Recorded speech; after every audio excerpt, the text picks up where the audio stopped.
Today we're working on the salt spreaders. It's winter time here in New Jersey, and we got this motor, Briggs Stratton Ex1150, on the back of the spreader here, and the starter is sticking. So I'm going to show you guys how to change the starter.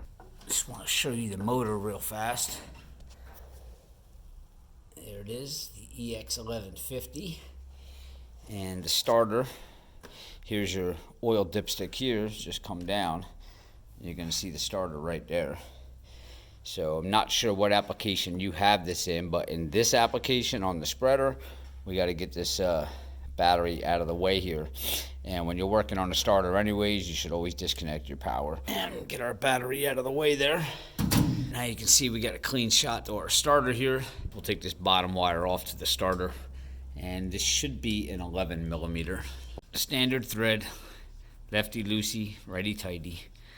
Just pull that cable off, and good rule of thumb, just take your nut and just kind of thread it back on here, because a lot of times your new starter does not come with that nut. Sometimes it does, sometimes it doesn't. You look on the front here, you're gonna have two bolts here.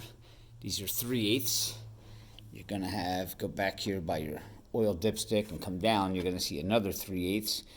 And then on the other side, you're going to have one. It's going to be back there behind your fuel pump. Just a small note. So the ones you take out in the front, you can see. See this little shoulder right here on them? Well, the one in the back, let me get it out of here. The one in the back is much longer. So you want to keep note of that. Now we're going to need to take this air filter cover off, and you'll see the locks and unlocks on these. So you just kind of turn them to the unlock position, and you could pull that right off like that. And coming up here, where's it at? There's a bolt right there, a 1/4-inch socket. And careful you don't lose that little guy. All right, now we'll take our air filter off. Just kind of pull on it a little bit. It should come right off there. Let's see if I can do this with one hand. We should be able to lift this whole assembly up and off of here. I think I'm gonna need both hands for this. Your fuel lines and stuff are still attached, so you're gonna kind of just let this dangle here in the back. We don't need to be on this side anymore. You can see now that our starter is a little bit more exposed, and we can see our bolts on each side of the starter. That one there is a little bit trickier. We're gonna go ahead and we're gonna tackle that one first. That's gonna be a 1/2 inch. So put our tool on there. And we're gonna have our little retaining clip back there as well. So let's keep that with the bolt. This other bolt you can see, I mean, it does have a Torx head on there, and the odds of getting anything straight on is not going to happen. You got this starter in the way here. What I typically use is curved wrenches here. You could go to Tractor Supply or Harbor Freight and probably pick up one of these just for a couple bucks. Just get one of them.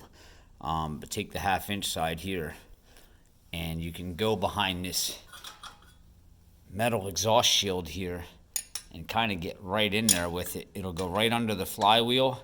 See that? And it doesn't give me a whole lot of turning room, but I'll be able to loosen it up enough, hopefully, and then get my fingers in there to do the rest. I am on a ladder, and I'm using one hand, so there we go. I got it. Now, we'll do a couple turns and then take the rest out by hand. It's starting to come out. The fun part is getting this back in. It can be a little bit tricky. Sometimes you might get it on the first try, but it can be challenging. And once you have it loose enough to where you can kind of wobble this around now, you get a little bit more clearance. You can see. You still can't quite get a full socket on there, but what you can use is this T-handle right here. And you can kind of get that in there. You can see. And now you can turn this the rest of the way out. And this is going to come into play when you're trying to reset that bolt as well. We should be able to lift our starter out of there now. And a lot of people will forget this wire back here that was behind the starter. And your bolt pretty much goes through that into the block there. And when you put the new starter back on, this might slide down. And when you go put your bolts in, you forgot to hook this up.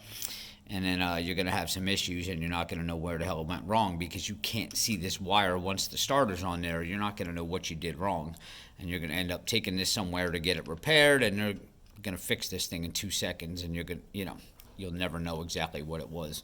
So just don't forget that you got that wire back there. And that's it. That's how you put the starter in the EX1150. Now I'm not going to do the tutorial on putting it back in.